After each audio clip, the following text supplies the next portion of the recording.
Willie D Live. Yeah. Did you watch Good Times Coming Up?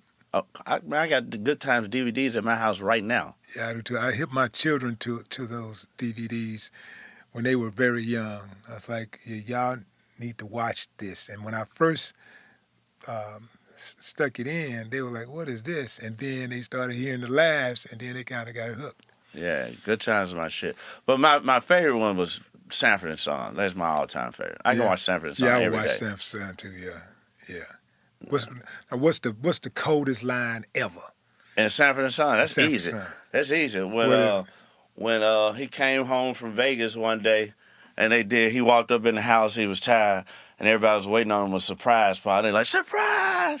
And then Rollo walked up to him, and he said something little, you know how they always had the black man in those days talking like rhyme, like jive talk. And he walked up to Fred and he said some words that rhyme. And Fred said, "Oh, I got one for you. Whop bam boom. Somebody get this nigga out of my room." Said nigga on live TV. Yeah. I think it was like the first episode they said that quite often on that show and on the Jeffersons. Yep. You know, they would say that on the Jeffersons and on that other one. What's the heavyset white dude? Archie Bunker. Yeah, I heard they say it on there a few times. Say, man, let me tell you something, bro. Yes, they do. But they let the black person say the use word. The white person wouldn't say the word. Well, the white person wrote it, though. Yeah, exactly. But Archie Bunker, All in the Family, it was a great show. And I know a lot of people out there may not like me saying that. That show was good, man. But that show was well written. They totally nailed the character. The type of stuff that the asinine things that would come out his mouth would just make you laugh because it was so stereotypical. Yeah. You know, he would just say stereotypical stuff, you know, and as a black person, you know that all black people are not like that. Yeah. And so it's just funny. They hit a home run. And Carol, by the way, Carol O'Connor was far from a racist. Yeah. But he played the hell out of that role. Yeah. I miss the old TV like that, man. It's not them days probably never come. Well, maybe they will. You gotta watch the like reruns. You gotta go check out the reruns. I watched the reruns, but I hate the TV ain't like that. It ain't coming back. You never know. I think not no time soon. Probably not in our lifetime. But I think the raw times will come back. I think it'll be a point in this world where it'll be so raw that we won't even understand it. I think that it'll go from stuff like UFC and boxing to motherfuckers physically killing each other in the ring. Like the old days back in the day when motherfucker got on the horse with the little thing like that, just like that left. I think, you know what I'm saying? I think all that shit will come back like death like a match to the end. I think it'll come back one day. If you could produce a show like All in the Family, what would be the plot? Like, what would be like what would be the show? Would you have a name in mind? I know your head is always spinning. Always spinning. So I know you've had to think of something like this at least once. I will have some ideas. I'm not going to say them publicly because one of you motherfuckers out there go do it. Right. But yeah, I would want to make a show more like more like Fred. Yeah. Because what I liked about Fred, I don't remember a whole lot about Archie Bunker, but I still watch the Freds, like I said. And the good part about the Freds is, and this probably was on Archie Bunker too, but I seriously doubt it. Fred and them had every race on there. They had the Asian man, which was played by Mr. Miyagi from Karate Kid. Right. Pat Otaka. I can't remember his name. Pat, Mr. Miyagi. So they had the Hispanic dude on there, the Mexican guy, the black and white cop, good cop, bad cop shit. They had everything on there so they could crack jokes about every race and nobody not be offended. Yeah. So they couldn't have everybody on there just saying, talk about, H word this, H word that about white people without not having a white person on there that could, counter. But not say the N word. They weren't going to do that, obviously. But I just like how they had every walk of life on that show. You know what I'm saying? Yeah, but Sanford and Son, to this day, you still get some representation of that show on a daily basis. At least if you're online, if you're on social media especially, if you're on there a lot like I am, you're going to see at least one comment where somebody's going to say, "You big dummy." Yeah. At least once Yeah. a day. I mean, that was an iconic catchphrase. Also, I'm coming to join you, Elizabeth. Yeah. I'm coming to join you, honey. Yeah, I'm coming And to he join always you. added something to it. Yeah. I'm coming to join you. I'm going to have a so-and-so, and a so-and-so. Yeah. Man, that's so funny. That's man. Fred G. Sanford. The G is for whatever he thought about at the time. When Whatever fit. Yeah, when I be at the airport and I have to where I'm at and they ask me to spell my last name, I always put the period at the end. I was like, period. Yeah. Period. Like he used to do.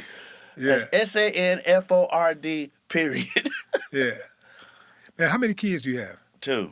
Thank God. Are they like in the industry? No. My son know how to make beats and sing and all that shit. My daughter know how to sing and all that. My daughter's still young, though. How old is your daughter? My daughter is 11 years old. And she's still young. But Any she inkling of what she want to be? What she want to do with her life? Man, she do so much shit right now. She play sports. She play instruments. She sings. She love to draw. Both of my kids love to draw. Because I drew a lot when I was a kid. So both of my kids love to draw. And I don't know. I know my son want to get more into art. You know, I just bought him this big old thing that you can draw on that they make real cartoons with. So, hopefully he'll keep pursuing that career. That'll be fine. And I think my daughter probably might end up going into the same thing because my son is older than my daughter, but my son, he's like, man, I haven't seen nobody with this precise line work at this age ever. Mm. Yeah, she really, really good. Yeah. Yeah. How many kids you got? 2. 2. Boy and a girl.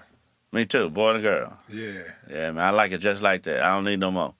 Now, when your kids, did you have an idea of what kind of kids you wanted before they came into the world? No, I didn't want kids before they came into the world. Yeah? I mean, I didn't mind. It wasn't nothing I wasn't against. It just Right. It was the last thing on my mind. I was young. And why didn't you want kids? I ain't gonna say I didn't want them. I'm gonna say it was just the last thing on my mind. When I had my son, I mean, before they came. But why you didn't want them before they came? Because when I had my son, this was when we had just made our first nationwide album. So it came I feel like it's going to slow me down. I didn't know what the fuck it was gonna do. Yeah. But after I had him, man, I loved him. I was like, oh, man, that's cool. I put him in every fucking music video. I bought him little hypnotized minds, medallions, and chains, and mink coats. And it's like dressing up like a little doll, a little G.I. Joe. But, yeah, I love kids now. I don't really need no more, just so you know that. But I love kids. Yeah. What do you think about how Elvis is celebrated in Memphis? Does it ever get on your nerves that people praise Elvis Presley so much? No, I like Elvis. You like Elvis? What do you Yeah. like about Elvis? Well, I like that Elvis. I like Elvis swag. I grew up in across the street from Elvis Presley's house, so I grew up in that whole little Graceland area. You know, so we saw this shit all the time. When I went to his house, I decorated my house in Memphis off of the way he had his house decorated. You know, he had Graceland? Graceland. He had a Hawaii-style room in there. And I didn't do a Hawaii-style room. I did an Asian-style room because I love the Asian culture a lot. And I saw he had trees and shit in his house. Still today, I put trees in my house. I love to have plants. And I liked Elvis. I liked this. I watched the Elvis movie. I liked the Elvis movie. It was long. I loved it. You know, but like I said, I love this music. I redid one of his songs. It's on YouTube. I redid it for an Elvis Presley TV show on ABC. Back in like 2007, I think it was, where I redid In the Ghetto. Because my mama used to listen to Elvis. And that was her favorite Elvis Presley song. I ain't going to say she listened to nothing else from him. But in the ghetto, she listened to that all the time. So when we was approached by ABC or NBC to do a song for the anniversary of Elvis, I said I got the perfect one. And I went in and we made this song. We rapped on it. It's hard. It's jamming. So yeah, I liked Elvis. Mm-hmm. I liked Elvis. And like obviously I wasn't around in those days when Elvis Presley was dying. I was just basically just born. Matter of fact, we was in the same hospital. I always tell people that his soul went in the air conditioning vents and came into me. But anyway, one of the things that people in Memphis said, they said that he helped out a lot of black people. I think he bought like a Cadillac for a black lady or something once or some shit. Rumor has it. So I've heard conflicting stories. I've heard that he was racist, and I've heard that he did help black people. Yeah, I never heard one thing about him being racist. Never, not one thing. Now, how you hear? You ain't heard anything, and I don't even live in Memphis, and I heard. Well, it's probably because you probably heard from people that weren't from Memphis. I heard from people that was from Memphis. Yeah. Yeah. Okay. So you probably heard from somebody from Oklahoma or something. I don't know. Yeah. No offense to Oklahoma. I like Oklahoma. Right. But yeah, everybody that I know, like in Memphis, like my parents and stuff like that, that was around in those days, they never said nothing racist about him. Like I said, my mama listened to his music. Yeah. And I heard about cars he bought here and there for some people. But who knows? I wasn't around. Yeah. Did I hear something about somebody was trying to make a movement for y'all to get a street sign? No, we haven't talked about that. We in talks of getting a star on Hollywood Boulevard. Yeah. But not a street sign in Memphis. We need to get one. Yeah, I think y'all will get that. Yeah, we should. You'll get that star. You'll get that star. But what if y'all get the star and then you start seeing video of people spitting on the star and stuff like that and trying to damage it? I don't give a shit. You don't care? As long as they ain't sitting in front of that motherfucker with that little thing you ride up in and drilling the ground with. As long as they got one of those, I don't care. I don't care. They can have fun with that motherfucker. We got a music note in Memphis on the ground on Beale Street. Yeah? Yeah, we've been had that. I was on Beale Street, man. Like I said, for Father's Day, I went out there and, Beale Street, I mean, it ain't the 1940s, but it's still popping. It's still popping over there. I mean, they work on making it less popping because motherfuckers be getting popped on it.